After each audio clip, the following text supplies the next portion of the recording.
السلام علیکم ورحمۃ اللہ وبرکاتہ۔ ڈیئر سسٹرس، آج ہمارا سیکنڈ سیشن ہے صوم کا، روزے سے متعلق جو ہے، اور آج ہم آپ کو بتائیں گے ہاؤ ٹو ورشپ ان رمضان، یعنی ہمیں رمضان کے مہینے میں عبادت کو کیسے کرنا ہے۔ ٹھیک ہے، تو میں آپ کو سب سے پہلے 4 ٹپس بتاؤں گی۔ رب یسر ولا تعسر وتمم بالخیر وبک نستعین یا فتاح، رب زدنی علما نافعا، رب زدنی علما نافعا، رب زدنی علما نافعا۔ یعنی رمضان میں کیے جانے والے اعمال صالحہ، اللہ نے 4 احکام قرآن کے اندر جو ہیں، یعنی اللہ نے 4 احکام قرآن رمضان کے خصوصی طور سے بیان کیے ہیں، جس میں سے ایک سب سے پہلا کام، سب سے اہم کام کیا ہے؟ وہ ہے، سب سے پہلا کام ہے روزہ۔ ٹھیک ہے، روزہ جس میں کوئی آپشن ہی نہیں ہے کہ روزہ رکھنا ہی ہے یا نہیں رکھنا ہے، روزہ تو رکھنا ہی ہے۔ اور پھر دوسرا کام جو ہے وہ اللہ نے رمضان میں جو ہمارے اوپر جو خصوصی طور سے ہمیں کرنا چاہیے وہ ہے ذکر۔ ہمیں دوسرا کام کیا کرنا ہے؟ ذکر کرنا ہے نا۔ اور ذکر میں ہمیں کیا کرنا ہے؟ تسبیحات کرنی ہے، جو ہمارے پہلے عشرے، دوسرے عشرے کی دعا ہیں، جو سحور کے وقت پڑھنے کی دعائیں ہیں، جو افطار کے وقت پڑھنے کی دعائیں ہیں، اور جو ہمیں ذکر کرنا ہے اللہ کا، عصر اور مغرب کے بیچ کی جو ہماری تسبیحات ہیں ان کو کرنا ہے۔ تو سب سے پہلی عبادت ہماری روزہ ہے۔ اللہ تعالیٰ کا ارشاد ہے، اے ایمان والو تم پر روزے فرض کر دیے گئے جس طرح تم سے پہلے لوگوں پر فرض کیے گئے تھے، تاکہ تمہارے اندر تقویٰ پیدا ہو جائے۔ اور حدیث شریف میں ہے کہ نبی کریم صلی اللہ علیہ وسلم نے ارشاد فرمایا کہ آدمی کی ہر اچھے عمل کا جو ثواب ہے 10 گنا سے 700 گنا تک بڑھا دیا جاتا ہے، سوائے روزے کے۔ اس کے بدلے اللہ تعالیٰ ارشاد فرماتے ہیں کہ وہ بندے کی طرف سے خاص میرے لیے ایک گفٹ ہے، ایک تحفہ ہے، اور میں ہی اپنی مرضی کے مطابق اس کا انعام و ثواب دوں گا۔ تو میرا بندہ میری رضا کے واسطے جو ہے وہ اپنی خواہشات کو دباتا ہے، کھانا پینا چھوڑتا ہے، دوسرے غلط کام کرتا ہے، چھوڑتا ہے، تو اس کا بدل کیا ہے؟ اللہ خود ہے۔ اس کا بدلہ کیا ہے؟ اللہ خود ہے۔ تو سب سے پہلی عبادت کیا ہے؟ روزہ۔ دوسری عبادت کیا ہے؟ ذکر کرنا ہے ہمیں، یعنی اللہ تعالیٰ کا ذکر زیادہ سے زیادہ کرنا ہے، جو بھی رمضان کی تسبیحات ہیں ان کو ہمیں پڑھنا ہے۔ ٹھیک ہے، پھر تیسرا کام کیا ہے؟ ہمیں صدقہ اور کرنا ہے، بہت زیادہ صدقہ کرنا ہے۔ ٹھیک ہے، صدقہ اور خیرات کرنا ہے، جن لوگوں کو ضرورت ہے، جو لوگ رمضان میں پریشان ہیں ان کی ہمیں ہیلپ کرنی ہے، اور صدقہ کرنا ہے زیادہ سے زیادہ، اللہ کی راہ میں خرچ کرنا ہے زیادہ سے زیادہ، اپنے بچوں کو اور بڑوں کو سبھی کو صدقہ کرنے کی عادت ڈالنی ہے نا۔ تو یہ جو 4 ٹپس بتائے گئے ہیں آپ ان پر عمل کریں، ذکر کریں، تلاوت کریں قرآن کریم کی جتنا ہو سکے، اور جو ہے روزہ رکھنا ہے، بہت اچھی نیت کے ساتھ، اخلاص کے ساتھ روزہ رکھنا ہے، صدقہ اور خیرات کرنا ہے آپ کو، اور اللہ کا ذکر کرنا ہے۔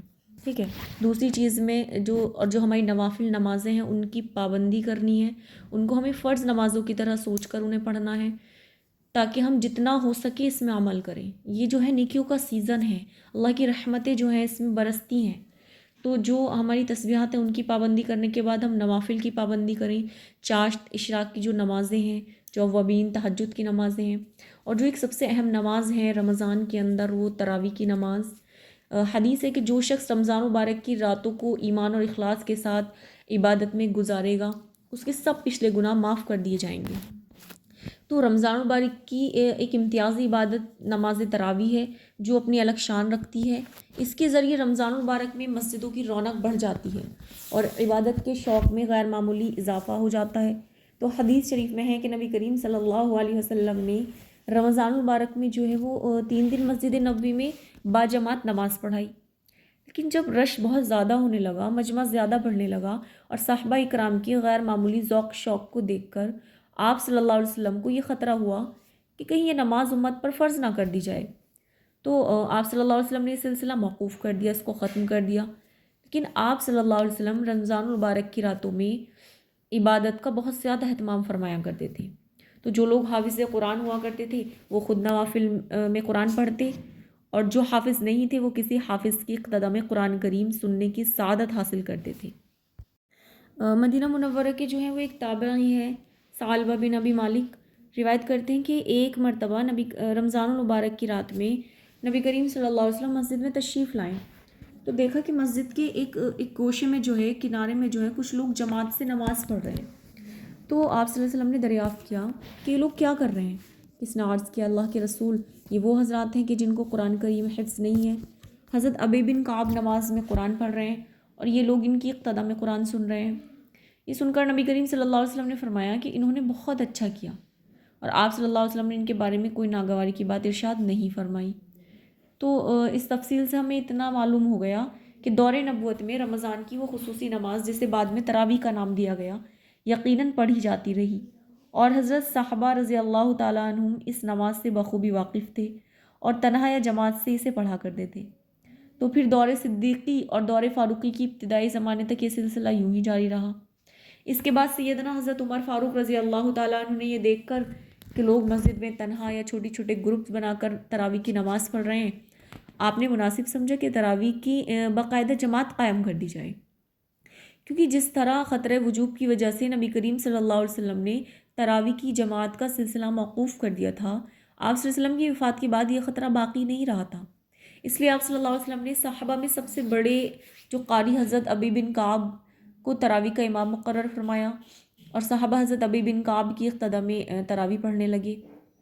تو حضرت یزید بن رومان فرماتے ہیں کہ صحابہ اور تابعین حضرت عمر کے دور خلافت میں رمضان کے مہینے کی 23 رکعتیں یعنی 20 رکعت تراویح اور 3 رکعت وتر پڑھا کرتے تھے۔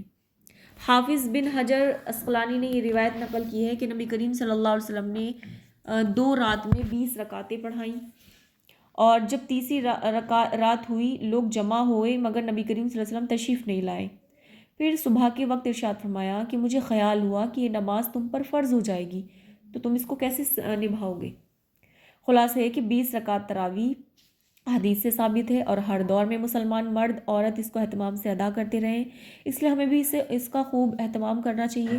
رمضان مبارک کی راتیں نہایت قیمتی ہوتی ہیں، اس میں جتنی بھی عبادت کی جائے کم ہے۔ نبی کریم صلی اللہ علیہ وسلم اور صحابہ کرام اور صحابیات رات بھر عبادتوں میں مصروف رہتے تھے۔ ہم اگر تراویح کی 20 رکعت میں بھی سستی برتے تو پھر ہم سے زیادہ محروم کون ہو سکتا ہے؟ اللہ تعالیٰ ہم سب کو رمضان مبارک کی راتوں میں عبادت کا خصوصی اہتمام نصیب فرمائے، ہے نا۔ تراویح کا جو وقت ہے نہیں، جس رات رمضان مبارک کا چاند نظر آ جائے اسی رات سے تراویح کی نماز شروع ہو جاتی ہے، اور عید کا چاند نظر آنے تک پڑھنا لازم ہے۔ تراویح کا وقت عشاء کے بعد سے صبح صادق تک ہے۔ بہتر یہ ہے کہ وطر تراویح کے بعد پڑھے جائیں، لیکن اگر کوئی وطر پہلے پڑھ لے تو اس میں بھی کوئی مسئلہ نہیں ہے نا۔ تراویح کا جو طریقہ ہے وہ یہ کہ عشاء کی فرض اور سنت نماز پڑھنے کے بعد تراویح کی نیت سے 2 رکعت کر کے 10 سلاموں سے 20 رکعتیں پڑھیں، اور ہر 4 رکعت کے بعد تھوڑی دیر وقف کریں، یعنی تھوڑی دیر ریسٹ کریں، بیٹھیں آپ، اس کے بیچ میں آپ کچھ بھی پڑھ سکتے ہیں، اس کو کہتے ہیں ترویحہ یعنی آرام کرنا۔ تو بہتر یہ ہے کہ اس وقف میں ذکر دعا وغیرہ میں مشغول رہیں، اور ٹھیک ہے اس کے بیچ میں آپ کچھ بھی کر سکتے ہیں، چاہے تو آپ ذکر کریں اللہ کا، تسبیحات کریں، یا پھر کوئی سورہ وغیرہ پڑھیں، یا قرآن کریم کی تلاوت کریں۔ جو تھوڑی دیر کا وہ وقف مل رہا ہے 4 رکعت کے بیچ میں، اس میں آپ جو چاہیں وہ کر سکتے ہیں، بس ہمیں تراویح کا اہتمام کرنا ہے۔ اللہ تعالیٰ ہم سب کو عمل کرنے والا بنائے، اور جو آگے میں آپ کو دعائیں بتا رہی ہوں ان کا اہتمام کرنا ہے، یعنی ہمارے جو پہلے عشرہ میں پڑھنے کی جو دعائیں ہیں، پہلا عشرہ جو ہے وہ رحمت کا ہے، تو ہمیں دعا پڑھنی ہے رب اغفر ورحم وانت خیر الراحمین، تو اٹھتے بیٹھتے چلتے پھرتے اس دعا کا اہتمام کریں۔ دوسرا عشرہ جو ہے جو دوسرے 10 دن ہیں وہ مغفرت کے ہیں، اس میں جتنا ہو سکے اپنی مغفرت کی دعا کریں۔ پھر دوسرے عشرے کی مغفرت کی جو دعا ہے وہ کرنی ہے۔ تیسرا عشرہ نجات کا ہے، اس کے لیے دعا پڑھنی ہے، اور لا الہ الا اللہ کا ذکر جو ہے وہ افضل ذکر ہے، تو اس کا ذکر کرنا ہے، اور الحمدللہ یہ افضل دعا ہے، تو اس کو کثرت سے ذکر کرنا ہے۔ پھر ہے تراویح کی جو دعا ہے اس کو آپ کو یاد کرنا ہے اور تراویح کے بیچ میں پڑھنا ہے۔ جو تراویح کا بیچ کا وقفہ ہے، یعنی جو 4 رکعت پڑھنے کے بعد جو ہم لوگ ریسٹ کرتے ہیں، اس میں چاہے آپ یہ دعا بھی پڑھ سکتے ہیں یا کوئی اور عبادت بھی کر سکتے ہیں۔ اگر یہ دعا پڑھیں تو بھی اچھا ہے، کیونکہ اس میں اللہ کی بڑائی ہے، اس میں اللہ کی تعریف ہے، اور آپ جو عبادت چاہیں وہ بیچ میں کر سکتے ہیں۔ جزاک اللہ۔